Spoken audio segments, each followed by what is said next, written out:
ಇಲ್ಲಿ ಪಾಪ ಜಗ್ಗೇಶ್ ಇದ್ದಾರೆ, ಅವರೇನು ಮಾಡಲಿಲ್ಲ. ಫಿಲ್ಮ್ ಸಿಟಿಗೆ ಜಾಗ ಕೊಟ್ಟವರೇ ನಮ್ಮ ಸರ್ಕಾರ. ಫಿಲ್ಮ್ ಸಿಟಿ ಮಾಡಲೇಬೇಕು. ರಾಜ್ಕುಮಾರ್ ಅವರ ಕನಸು ಕೂಡ ಇತ್ತು. 100 ಎಕರೆಗೂ ಹೆಚ್ಚು ಜಮೀನನ್ನು ಕೊಟ್ಟಿದ್ದೀವಿ.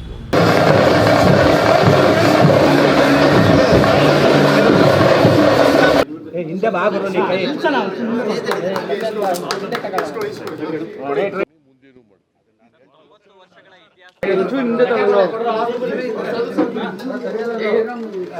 ಒಂಚೂರು ಕ್ಯಾಮ್ರಾ ಹಿಂದೆ ತೊಳೋ ಅಣ್ಣ, ಮುಂದೆ ಕ್ಯಾಮ್ರಾ. ಪ್ರಶಾಂತನ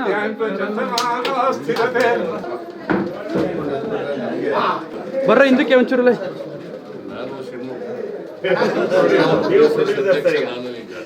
ಮುಖ್ಯಮಂತ್ರಿಯಾದ ಸಂದರ್ಭದಲ್ಲಿ ಈಗ ಆಗಿದೆ ಅಂದ್ರೆ ನಿಜಕ್ಕೂ ಕೂಡ ಎಲ್ಲ ಖುಷಿಯ ನಮಗೆಲ್ಲ.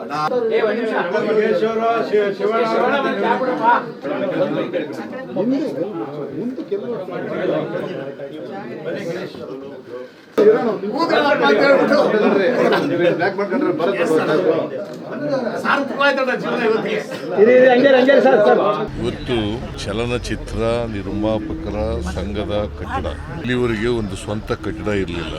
ಇವತ್ತು ಸ್ವಂತ ಕಟ್ಟಡವನ್ನು ನಿರ್ಮಾಣ ಮಾಡ್ಕೊಂಡಿದ್ದಾರೆ. ಆ ಸ್ವಂತ ಕಟ್ಟಡದ ಉದ್ಘಾಟನೆಯನ್ನು ನಾನೇ ಮಾಡಬೇಕು ಅಂತೇಳಿ ಈಗಿನ ಅಧ್ಯಕ್ಷರಾದಂಥ ಉಮೇಶ್ ಬಣ್ಕಾರ್ ಅವರು, ಗೋವಿಂದು ಅವರು, ಆಮೇಲೆ ಇನ್ನೂ ಅನೇಕ ಜನ ಪದಾಧಿಕಾರಿಗಳು ನನಗೆ ಬಂದು ಇದರ ಉದ್ಘಾಟನೆ ಮಾಡಬೇಕು ಅಂತೇಳಿ ಮನವಿ ಮಾಡಿದರು. ನಾನು ನಿನ್ನೆ ಡೆಲ್ಲಿನಲ್ಲಿದ್ದೆ. ಪ್ರೈಮ್ ಮಿನಿಸ್ಟ್ರು ನನಗೆ ರಾತ್ರಿ 8 ಗಂಟೆಗೆ ಅಪಾಯಿಂಟ್ಮೆಂಟ್ ಕೊಟ್ಬಿಟ್ಟಿದ್ದೆ. ಆದರೂ ಅದು ಮುಗಿಸಿ ರಾತ್ರಿ ನಾನು 12:30 1 ಗಂಟೆಗೆ ಬಂದೆ. ಈ ಕಾರ್ಯಕ್ರಮಕ್ಕೋಸ್ಕರ ಇವತ್ತು ಬರೋದಿತ್ತು ಡೆಲ್ಲಿಯಿಂದ. ಆದರೆ ಈ ಕಾರ್ಯಕ್ರಮಕ್ಕೆ ಅಟೆಂಡ್ ಮಾಡಲೇಬೇಕು ಅಂಥೇಳಿ, ಇದು ಉದ್ಘಾಟನಾ ಕಾರ್ಯಕ್ರಮ, ತಪ್ಪಿಸ್ಕೋಬಾರದು ಅಂಥೇಳಿ ಇವತ್ತು ಇಲ್ಲಿ ಬಂದು ಈ ಹೊಸ ಕಟ್ಟಡವನ್ನು ಉದ್ಘಾಟನೆ ಮಾಡಿದ್ದೇನೆ. 1982ರಿಂದ ಕನ್ನಡ ಚಲನಚಿತ್ರ ನಿರ್ಮಾಪಕರ ಸಂಘದವರು ಅನೇಕ ಚಟುವಟಿಕೆಗಳಲ್ಲಿ ಭಾಗವಹಿಸಿ ಇವತ್ತು ಭಾಳ ಕಷ್ಟದ ದಿನಗಳಿದ್ದರೂ ಕೂಡ ಚಲನಚಿತ್ರ ನಿರ್ಮಾಣಗಳನ್ನು ಮಾಡ್ತಾ ಇದ್ದಾರೆ. ನಾನು ಎಲ್ಲ ನಿರ್ಮಾಪಕರಿಗೆ ಈ ಸಂದರ್ಭದಲ್ಲಿ ಧನ್ಯವಾದಗಳನ್ನು ಹೇಳ್ತಾ ಇದ್ದೇನೆ. ಜೊತೆಗೆ ಇವತ್ತು ಈ ಕಟ್ಟಡವನ್ನು ಅತ್ಯಂತ ಸಂತೋಷದಿಂದ ಉದ್ಘಾಟನೆ ಮಾಡಿದ್ದೇನೆ. ಸರ್, ಈಗ ಸಬ್ಸಿಡಿ ಮತ್ತು ಥಿಯೇಟರ್ ಸಮಸ್ಯೆ ಅದೆಲ್ಲದ್ರ ಬಗ್ಗೆ ನಿಮ್ಮ ಹತ್ರ ಮಾತಾಡ್ತೀವಿ ಅನ್ನೋಂಥ ಮನವರಿಕೆ ಮಾಡಿ ನಾನು ಕನ್ನಡ ಚಲನಚಿತ್ರಗಳ ಬೆಳವಣಿಗೆಗೆ ನಮ್ಮ ಸರ್ಕಾರ ಎಲ್ಲ ರೀತಿಯ ಸಹಾಯವನ್ನು ಮಾಡ್ತೀವಿ. ಇವತ್ತಿಂದಲ್ಲ, ಭಾಳ ದಿನಗಳಿಂದಲೂ ಮಾಡ್ಕೊಬರ್ತಿದ್ದೀನಿ, ಈಗಲೂ ಮಾಡ್ತೀನಿ, ಮುಂದೇನೂ ಮಾಡ್ತೀನಿ. 90 ವರ್ಷಗಳಿಂದ ಇಲ್ಲಿವರೆಗೂ ಒಂದು ಖಾಸಗಿ ಕಟ್ಟಡದಲ್ಲಿದ್ದರು. ಈಗ ಸ್ವಂತ ಕಟ್ಟಡವನ್ನು ಮಾಡ್ಕೊಂಡಿದ್ದಾರೆ. ವಾರ್ತಾ ಇಲಾಖೆಯಿಂದಾಗಲಿ ಅಥವಾ ಚಲನಚಿತ್ರ ಅಕಾಡೆಮಿಯಿಂದ ಆದರೆ ಏನಾದರೂ ಆರ್ಥಿಕ ಸಹಾಯ ಮಾಡಿದ್ದಾರೆ? ಅವರು ಆರ್ಥಿಕ ಸಹಾಯ ಕೇಳೇ ಇರಲಿಲ್ಲ, ಅವರೇ ಮಾಡ್ಕೊಂಡಿದ್ದಾರೆ. ಇನ್ನು ಮುಂದೆ ಕೇಳ್ಬೋದು, ಬಟ್ ಸರ್ಕಾರದಿಂದ ಸಹಾಯ ಮಾಡೇ ಮಾಡ್ತೀವಿ. ಗೋವಿಂದ್ ಹೇಳಿದ್ದಾರೆ, ಬಟ್ ಇದಕ್ಕಿಂತ ಮುಂಚಿತವಾಗಿ ಕೊಡಿ ಅಂತ ಕೇಳಿರಲಿಲ್ಲ. ಕೇಳಿದ್ರು ಆರ್ಥಿಕ ಸಹಾಯ ಮಾಡಿ ಅಂತ, ಬಟ್ ಸರ್ಕಾರದಿಂದ ಆರ್ಥಿಕ ಸಹಾಯ ಮಾಡೇ ಮಾಡ್ತೀವಿ.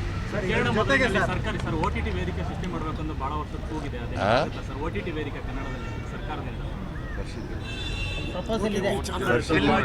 ಹೊಸ ಬೇಡಿಕೆ ಅದು. ಹೊಸ ನಾನು ಅದನ್ನು ಪರಿಶೀಲನೆ ಮಾಡಿ ಕ್ರಮ ತಗೋತೀನಿ. ಒಟ್ಟಿಗೆ ಕನ್ನಡ ಭಾಷೆಯ ಚಿತ್ರಗಳಿಗೆ ನಮ್ಮ ಸರ್ಕಾರ ಎಲ್ಲ ರೀತಿ ಪ್ರೋತ್ಸಾಹವನ್ನು ಕೊಡುತ್ತದೆ, ಎಲ್ಲ ರೀತಿಯ ಆರ್ಥಿಕ ಸಹಾಯವನ್ನು ಮಾಡ್ತದೆ. ಫಿಲ್ಮ್ ಸಿಟಿ ವಿಚಾರವಾಗಿ ಪ್ರತಿ CM ಅವರು ಬಂದಾಗಲೂ ಸಹ ಬಜೆಟ್ ಅಲೋಕೇಶನ್ ಆಗುತ್ತೆ, ಆದರೆ ಇಲ್ಲಿವರೆಗೂ ಕನ್ನಡಕ್ಕೆ ಒಂದು ಫಿಲ್ಮ್ ಸಿಟಿ ಆಗಿಲ್ಲ ಅಂತಕ್ಕಂಥದ್ದು. ಅಂದರೆ ವರ್ಷಕ್ಕೆ 250ರಿಂದ 300 ಸಿನಿಮಾಗಳನ್ನು ನಿರ್ಮಾಣ ಮಾಡುವಂಥ ಒಂದು ದೊಡ್ಡ ಚಿತ್ರರಂಗವಾಗಿ ನಮ್ಮ ಚಿತ್ರರಂಗ ಬೆಳೀತಾ ಇದೆ. ಫಿಲ್ಮ್ ಸಿಟಿಗೆ ಜಾಗ ಕೊಟ್ಟವರೇ ನಮ್ಮ ಸರ್ಕಾರ. ಮೈಸೂರಿನಲ್ಲಿ ಕಡ್ಕೊಳದ ಹತ್ರ ಇಮ್ಮಾವು ಇದೆಯಲ್ಲ, ಅಲ್ಲಿ 100 ಎಕರೆಗೂ ಹೆಚ್ಚು ಜಮೀನನ್ನು ಕೊಟ್ಟಿದ್ದೀವಿ. ಬಿ ಜೆ ಪಿಯವರು ಸರ್ಕಾರ ಮಾಡಿದ್ರು ಕೂಡ ಇಲ್ಲಿ ಪಾಪ ಜಗ್ಗೇಶ್ ಇದ್ದಾರೆ, ಅವರೇನು ಮಾಡಲಿಲ್ಲ. ಯಾಕಂತಂದರೆ ಇದು ಪ್ರೈವೇಟ್ ಮತ್ತು PPP ಮಾಡೆಲಲ್ಲಿ ಮಾಡಬೇಕು ಅಂತ ಇರ್ತಕ್ಕಂಥದ್ದು. ಖಾಸಗಿಯವರು ಸರ್ಕಾರ ಎರಡೂ ಸೇರಿಸಿ ಮಾಡಬೇಕು ಅಂತಕ್ಕಂಥದ್ದು. ನಾವು 100 ಎಕರೆಗೂ ಹೆಚ್ಚು ಜಮೀನನ್ನು ಕೊಟ್ಟಿದ್ದೀವಿ ಈಗ. ಸೊ ಫಿಲ್ಮ್ ಸಿಟಿ ಮಾಡಲೇಬೇಕು. ಅದರಿಂದ ಅದು ರಾಜ್ಕುಮಾರ್ ಅವರ ಕನಸು ಕೂಡ ಇತ್ತು. ಕರ್ನಾಟಕದಲ್ಲಿ ಒಂದು ಫಿಲ್ಮ್ ಸಿಟಿ ಇಲ್ಲ, ಹೈದರಾಬಾದ್ನಲ್ಲಿದೆ, ತೆಲಂಗಾಣದಲ್ಲಿ ಒಂದು ಫಿಲ್ಮ್ ಸಿಟಿ ಇದೆ, ನಮ್ಮಲ್ಲಿ ಫಿಲ್ಮ್ ಸಿಟಿ ಇಲ್ಲ. ಸೊ ಫಿಲ್ಮ್ ಸಿಟಿ ಆಗಲೇಬೇಕು.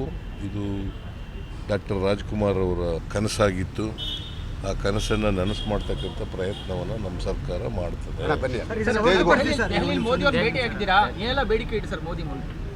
ಮೋದಿ ಅವರ ಭೇಟಿ ಸರ್, ಒಂದು ಮನವಿ ಕೊಟ್ಟಿದ್ದೀವಿ ನೀರಾವರಿ ಬಗ್ಗೆ, ಮೆಟ್ರೋ ಬಗ್ಗೆ, ಸಂಪನ್ಮೂಲಗಳ ಬಗ್ಗೆ. ಯಾಕೆಂದರೆ ಬಾಕಿ ಕೇಂದ್ರದಿಂದ ಬರಬೇಕಾಗಿರ್ತಕ್ಕಂಥ ಬಾಕಿ ಎಲ್ಲನೂ ಕೂಡ ಕೊಡಿ ಅಂತೇಳಿ ಪ್ರೈಮ್ ಮಿನಿಸ್ಟರ್ ಮುಂದೆ ಇಟ್ಟಿದ್ದೀವಿ. ಯಾಕಂದ್ರೆ